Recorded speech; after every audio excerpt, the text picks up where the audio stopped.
A janela de transferências está aberta para os times ingleses. Do dia 1º até o dia 31 de janeiro, os clubes podem inscrever novos jogadores que foram contratados para suas equipes, para os seus elencos. No Chelsea, a gente já conversou sobre quais são os jogadores, quais são as peças que o time poderia e precisaria contratar nessa janela de transferências. E nesse programa eu vou explicar para vocês como é que funciona a transação do time A até um time B de um jogador. Vem comigo!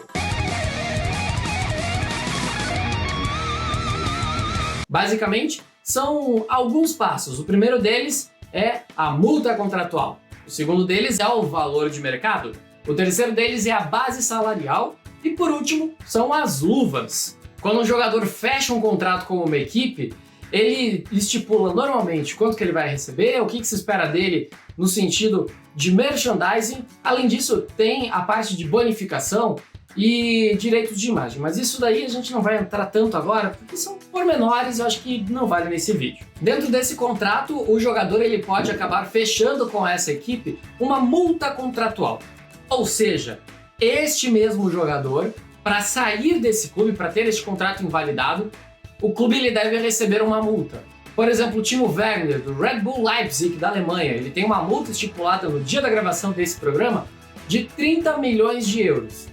Isso quer dizer que qualquer clube pode chegar lá, pagar os 30 milhões de euros e levar o jogador? Sim e não. Sim, o Red Bull Leipzig ele é obrigado a liberar este jogador.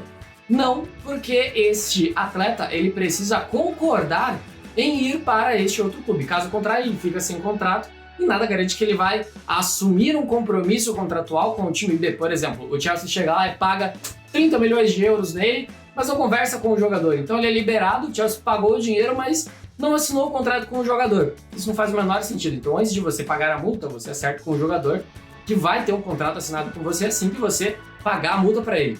Dá pra entender? É importante lembrar que nem todo jogador possui uma multa contratual e isso daí às vezes acaba atrapalhando a negociação.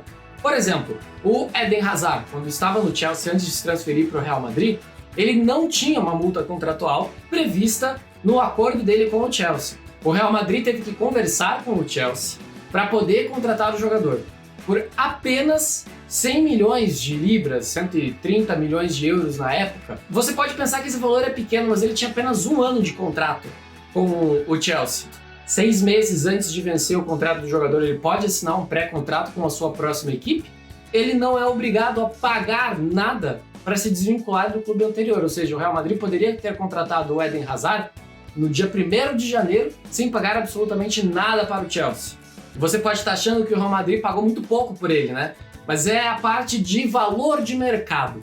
O Eden Hazard tinha apenas 1 ano de contrato com o Chelsea. Por mais que ele jogasse muito bem, ter apenas 1 ano de contrato faz com que ele se desvalorizasse. Ele está sempre flertando com o Real Madrid também faz com que ele se desvalorizasse. Foi o que aconteceu com o Diego Costa, por exemplo, que também não tinha no seu contrato uma multa rescisória, mas ele forçou a saída, acabou ficando aí 6 meses sem jogar pelo Chelsea, com um contrato ativo com os Blues, e só em dezembro ele foi contratado pelo Atlético de Madrid por um valor bem abaixo do que aquele que ele valia realmente. Embora tivesse um pouquinho mais de tempo de contrato com o Chelsea, ele forçou a saída ao não se reapresentar para o clube londrino. Eu vou voltar aqui para o Timo Werner porque ele é um bom caso a ser analisado. Ele tem uma multa de 30 milhões, é uma multa bem baixa. Por que essa multa é tão baixa? Por que o Red Bull Leipzig aceitou? Ele renovou o contrato em agosto do ano passado até 2023. E ele pediu para que essa multa de 30 milhões fosse colocada. Assim ele consegue escolher o time que ele vai e ele consegue ainda, por conta do valor dele ser baixo, negociar um salário mais alto. Afinal de contas, o valor investido nele foi bem abaixo do que o esperado pelo mercado. Foi algo bem parecido com o que o Hazard fez. Ele escolheu o time que ele ia jogar. É assim que o Timo Werner espera dar um passo acima na sua carreira. Esperar um clube grande, que ele queira atuar, fechar um valor alto de salário e só então ele sai do time do Red Bull Leipzig. Até lá ele tem um contrato até 2023. Para o Red Bull foi uma boa. Ele acaba tendo um contrato maior e ainda vai ter uma compensação financeira caso o alemão acabe optando por sair do seu time. Mas agora a decisão ela basicamente está nas mãos do Timo Werner.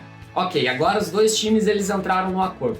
Vamos supor aqui que o Chelsea pagou os 30 milhões pelo Timo Werner. Agora ele assina pelo Chelsea, ele é nosso jogador? Quase isso. Precisa acertar o salário e tem 2 pontos que são bem importantes e que na maioria das vezes não entram nesse esquema de valores, que é o salário do jogador, as luvas pela contratação, que é uma espécie de comissão, um bônus por ter assinado com um novo clube, que geralmente é alto. Quanto maior a transação, maior é esse valor, uma porcentagem. E também tem a comissão do empresário, que são as luvas dele, que faz esse meio campo entre o time A e o time B. E por conta disso, ele pede uma participação. O Mino Raiola, que é um empresário gigantesco, tem o direito de vários jogadores, como Ibrahimovic, como o Lukaku, como Paul Pogba, ele tem uma treta com o Chelsea por conta do Romelu Lukaku. O Lukaku, quando ele foi contratado pelo Manchester United, o Chelsea chegou a sondá-lo, mas o valor pedido pelo Mino Raiola de comissão era um valor muito absurdo. A diretoria do Chelsea não concordou e fechou as portas para toda e qualquer contratação que tenha o Mino Raiola como agente. Ou seja, é bem mais complexo do que apenas pagar uma multa e acertar os salários. Tem um outro caso que ajuda a elucidar essa parte do Timo Werner, o Alexis Sanchez. Ele tinha pouco tempo de contrato com o Arsenal e ele basicamente escolheu aonde ele queria jogar. Ele optou pelo time que pagou o maior salário para ele, que foi o Manchester United. E isso, na época, foi visto como uma atacada de mestre pelos torcedores imediatistas. Já aqueles que estavam analisando a médio ou longo prazo perceberam que isso daí seria um gigantesco tiro no pé, porque o valor oferecido para o Alexis Sanchez era muito maior do que todo o restante do elenco, que já estava ali faltando 2, 3 anos para acabar o seu contrato e já estava naquele momento de renovação. Todos esses medalhões, como De Gea, o Pogba, eles pediram valores exorbitantes para renovar com o Manchester United, por conta do salário alto que estava sendo oferecido para o Alexis. Imagine que você está no clube há 2, 3 anos, você, no caso do De Gea, é o goleiro que está sendo cobiçado por todo mundo, chegou a ter uma proposta de transferências para o Real Madrid que foi bloqueada, seu contrato está acabando e aí você vai pedir para renovar. E tem um cara que ganha 3 vezes mais do que você vai pedir mais. Eu pediria mais. E eles pediram. E isso daí quebrou o elenco do Manchester United e tá isso daí que a gente vê hoje, né? Sentiu falta de alguma coisa? Deixa aqui embaixo nos comentários. Aproveita, deixa seu elogio também, dá aquele like, se inscreva no canal e ative a sinetinha. E até o próximo Boletim Bull.